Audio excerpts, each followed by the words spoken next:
갑자기 노래를 부르는 거예요. 그것도 그 유명한 대성당의 시대를 제 인터뷰한 파일에 문제가 생긴 것 같습니다.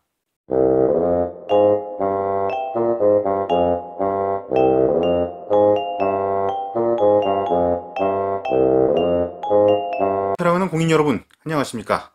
잠실 종합운동장 로열 시어터에서 공연하고 있는 뮤지컬 We Will Rock You를 보고 왔습니다.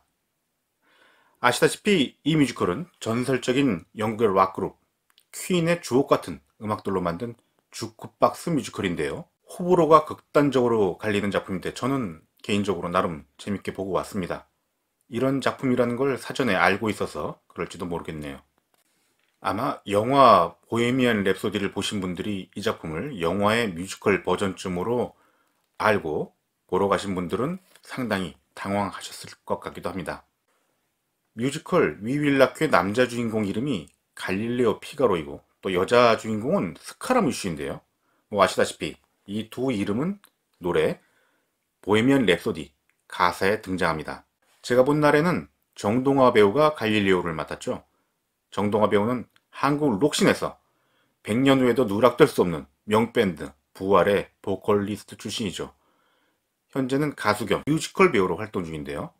오늘은 이 정동화 배우와의 에피소드를 들려드릴까 합니다. 저는 정동화 배우에게 마음의 빚이 있습니다. 아마 정동화 배우는 기억도 못할 가능성이 높지만 저는 잊을 수가 없죠. 때는 2018년 7월로 거슬러 올라갑니다. 저희 팀에 영상 콘텐츠를 제작하는 젊은 영상 PD 친구가 한 명 있었습니다. 젊은 나이임에도 불구하고 굉장히 과묵하고 자기를 성실히 잘하는 친구였는데요. 특징이 있는데 이 친구가 표정이 없어요. 혹시 일본 만화 주인공 고르고 13이라고 아시나요? 무표정의 완벽한 킬러 고르고 13. 일본에서는 고르고 사틴이라고 부르더군요. 이 친구 표정이 딱 그거예요. 표정이 하나밖에 없어요. 감이 오시죠? 이 친구와 종종 공손함 인터뷰를 촬영하러 다니곤 했는데요. 정동화 배우와도 하게 된 거죠. 정동화 배우가 당시 노트르담 드 파리에서 그랭구아르 이 역할을 맡고 있었거든요.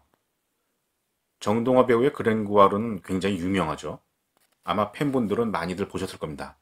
정동화 배우의 그랭구아르는 다른 배우들과 달리 굉장히 독특한 데가 있죠. 예를 들어 같은 그랭구아르라고 해도 박은태 배우와는 완전히 다른 캐릭터처럼 느껴집니다. 이건 누가 더 잘하고 못하고의 문제가 아니라 색깔이 그만큼 다르다는 거죠. 두 배우 모두 월드급으로 잘합니다. 정동화 배우와 인터뷰를 하게 됐을 때 속으로 좀 놀랐어요. 왜냐면 정동화 배우가 한 매체하고 이렇게 단독 인터뷰는 자주 하지 않는 편으로 알고 있었거든요. 아마 중간에서 홍보 담당자가 열심히 섭외를 해준 덕이 컸을 텐데요. 말로는 뭐 공소남과의 하는 인터뷰라면은 뭐 단독 인터뷰를 해도 괜찮다고 정동화 배우가 했다는데 말이라도 고마웠습니다. 게다가 영상 촬영도 괜찮다고 하니까 얼마나 좋은 기회입니까?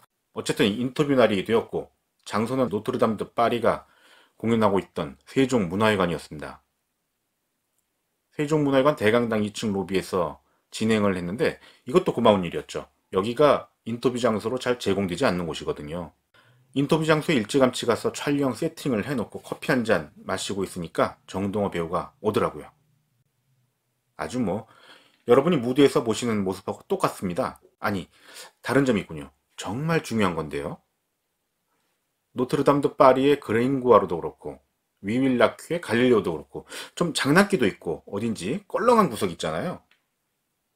그런데 정동호 배우를 직접 만나보니 뭐랄까 굉장히 겸손하면서도 진지한 성품이라는 게 느껴지더라고요. 인터뷰가 시작됐는데 어찌나 조곤조곤 논리적으로 말을 잘하는지 제가 속으로 깜짝 놀랐습니다.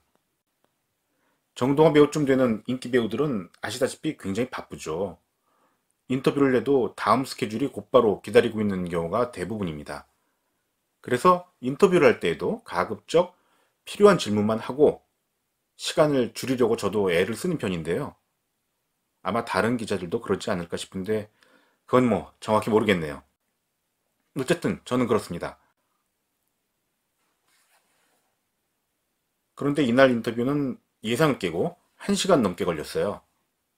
원래 제가 계획했던 시간은 40분 정도였거든요. 그런데 정동호 배우가 정말 싫은 내색 하나 없이 너무나 성실하게 답변을 해주는 바람에 시간이 그야말로 훅 지나가 버린 겁니다. 특히 제가 감동을 먹은 게 있는데요. 부탁하지도 않았는데 노트르담드 파리 얘기를 하다가 갑자기 노래를 부르는 거예요. 그것도 그 유명한 대성당의 시대를. 와, 이건 정말 대박이죠. 물론 길지 않은 한 토막이었지만 정동화 배우의 라이브를 이렇게 코앞에서 듣게 된다는 거, 영상을 촬영하기 정말 잘했다는 생각이 들더라고요. 영상 조회수 올라가는 소리가 막 따닥따닥따닥 제 귀에 들리는 것 같았습니다. 이렇게 정동화 배우의 정말 멋진 인터뷰를 마치고 회사로 돌아왔습니다. 텍스트 기사는 신문 지면, 또 그리고 풀 버전 기사는 온라인으로 출고를 하고 영상은 3편 정도로 편집해서 업로드하기로 했습니다. 그런데 문제는 다음날 발생했습니다. PD 친구가 그 특유의 무표정한 얼굴로 저한테 와서는 잠시 드릴 말씀이 있습니다, 이러는 거예요. 그래서 빈 회의실에 둘이 들어갔는데 이 친구가 이러는 거죠. 어제 인터뷰한 파일에 문제가 생긴 것 같습니다. 갑자기 제 심장이 벌렁벌렁 뛰는 게 느껴졌습니다. 뭐냐고 하니까 파일이 날아간 것 같습니다.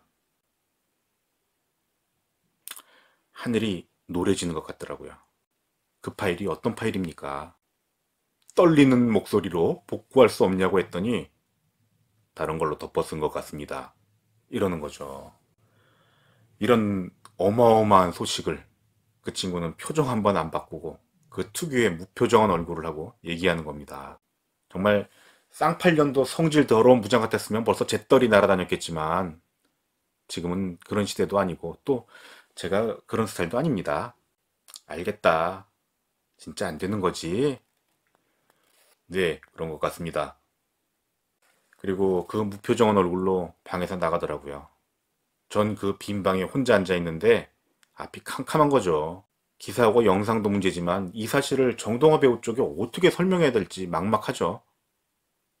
1시간이나 넘게 인터뷰를 해줬는데 그것도 부탁하지 않은 노래까지 라이브로 들려줘가면서 촬영한 인터뷰가 나가지 못하게 됐다는 사실을 전 도저히 제 입으로 전할 수가 없을 것 같았습니다. 그래도 뭐 별 수 있나요? 홍보 담당자에게 연락을 해서 정말 미안하다, 일이 이렇게 됐으니 어떻게 하면 좋겠냐 고백을 했죠. 솔직하게. 아마 홍보 담당자는 저보다 하늘이 더 노랬을 겁니다. 그런데 제가 또 한 번 감동을 받았지 뭡니까? 정동화 배우가 괜찮다, 이해한다고 했다는 거예요. 기사 잘 부탁드린다고. 이렇게 고마울 때가 있겠습니까? 정말 정동화 배우 인품이 느껴지는 대목이죠. 그렇게 해서 결국 영상은 세상에 나오지 못했는데요. 문제는 결과적으로 기사도 비슷한 운명이었습니다. 왜냐하면 보통 기자들이 인터뷰를 할 때는 노트북을 앞에 놓고 인터뷰가 하는 얘기를 이렇게 타닥타닥 타이핑을 하지 않습니까? 그런 경우에는 인터뷰가 끝나면 녹취록도 동시에 완성이 되는 건데, 공소남 영상을 보신 분은 아시겠지만 영상을 찍게 되면 서로 말만 해야 하니까 나중에 영상을 들어보면서 일일이 녹취를 해야 하는 노동을 해야 하거든요. 이게 또 은근 힘든 작업입니다. 영상에 자막 달아본 분들은 이 노동을 잘 아실 거예요. 그런데 영상이 날아가 버렸으니 인터뷰 내용도 사라져 버린 거죠. 그것도 아주 지구상에서 싹 영원히 무표정한 얼굴로. 결국 기사도 제 신통치 않은 기억력과 공연을 본 리뷰를 섞어서 대충 되는 대로 작성할 수밖에 없었던 거죠. 이 일이 있은 이유, 저는 정동화 배우를 볼 때마다 이때 일이 악몽처럼 떠오릅니다. 아직도 많이 미안하고 언젠가 이 마음의 빚을 갚을 날이 왔으면 좋겠습니다. 그리고 인터뷰에 정말 성실히 임해준 거, 또 문제가 생겼는데도 이해해주고 배려해준 점, 아직도 많이 고맙습니다. 그리고 이 파일을 날려먹은 젊은 PD 친구는 그로부터 몇 달 후에 또 다른 곳으로 이직을 했는데요. 잘 지내지? 혹시 나중에 결혼할 좋은 여자 만나게 되면 꼭 정동화 배우 나오는 뮤지컬 작품 티켓 2장 사서 같이 보러 가라. 가끔씩 안부도 좀 전해주고. 덕분에 영상 한 편 잘 만들었다. 땡큐.